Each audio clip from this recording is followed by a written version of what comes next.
A very good morning, dear children.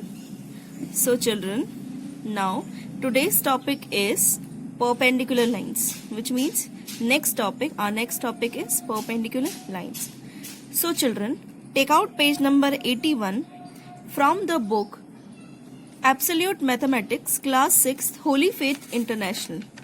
Okay, so here it is written that when two lines intersect and the angle between them is a right angle, then the lines are said to be perpendicular to each other.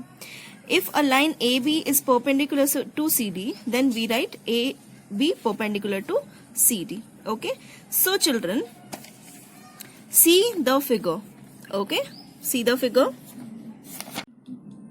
Let us consider two line segments. Okay, AB one line segment and CD second line segment.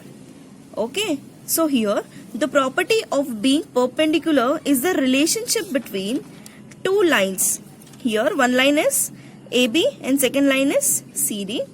Relationship between two lines, okay, which meet at a right angle. Okay, a line is said to be perpendicular to another line if the two lines intersect at a right angle. See children, here is the point of intersection.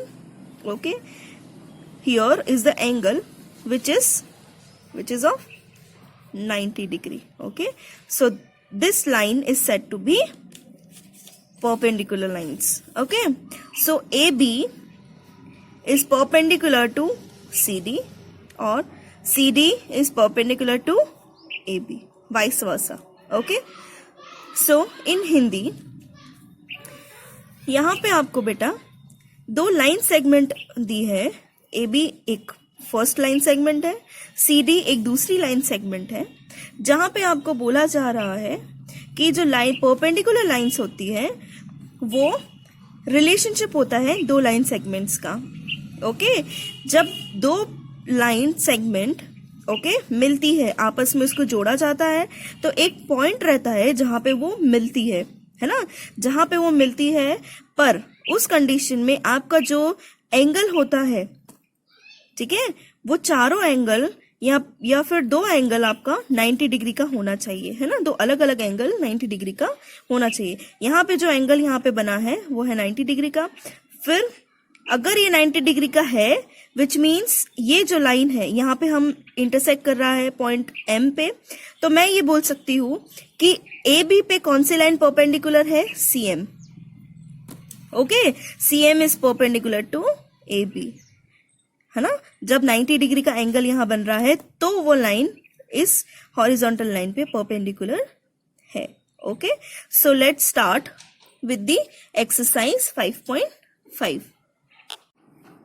Exercise 5.5, question number 1 is, which of the following are models for perpendicular lines? Okay, so children, here are the 4 sub question of this particular question. So आपको इन चारों में से ये बताना है कि कौन सा इंडिकेट करता है कि वो perpendicular lines है. So children, first one is the adjacent edges of a blackboard. जब आप ब्लैक बोर्ड देखते हो तो वहां पे आपको एडजेसेंट एजेस दिखते हैं. एजेस मतलब आप जब कॉर्नर से उसको देखते हो तो आपको क्या समझ में आता है, एक लाइन है, फिर उसके बाद ठीक है एक साइड है, फिर उसके जस्ट बाद में एक साइड आपको कैसी मिलेगी, हॉरिजॉन्टल, फिर एक साइड कैसी मिलेगी, वर्टिकल. ठीक है, विच मीन्स वो वर्टिकल लाइन उस हॉरिजॉन्टल लाइन पे क्या है, perpendicular. So first one is, ये मॉडल है आपका परपेंडिकुलर लाइन का. So yes. Second is pairs of rails of a railway track. जब आप रेलवे ट्रैक देखते हो तो आपको जो रेलवे ट्रैक दिखाई देती है वो एकदम सीधी दिखती है ना. मतलब वो क्या है, आप परपेंडिकुलर नहीं है, वो एक दूसरे के पैरेलल है. Okay, so here no. So the line segment forming the letter T. जब आप T लेटर देखते हो, see children, here is the letter T, तो यहाँ पे आपको क्या दिखाई देता है, एक आपको लाइन है और दूसरी लाइन उसके जस्ट ऑपोजिट है, विच मीन्स यहाँ पे आपको 90 डिग्री का एंगल बनाती है. तो ये हो जाएगा आपका perpendicular lines. So later we know. Okay.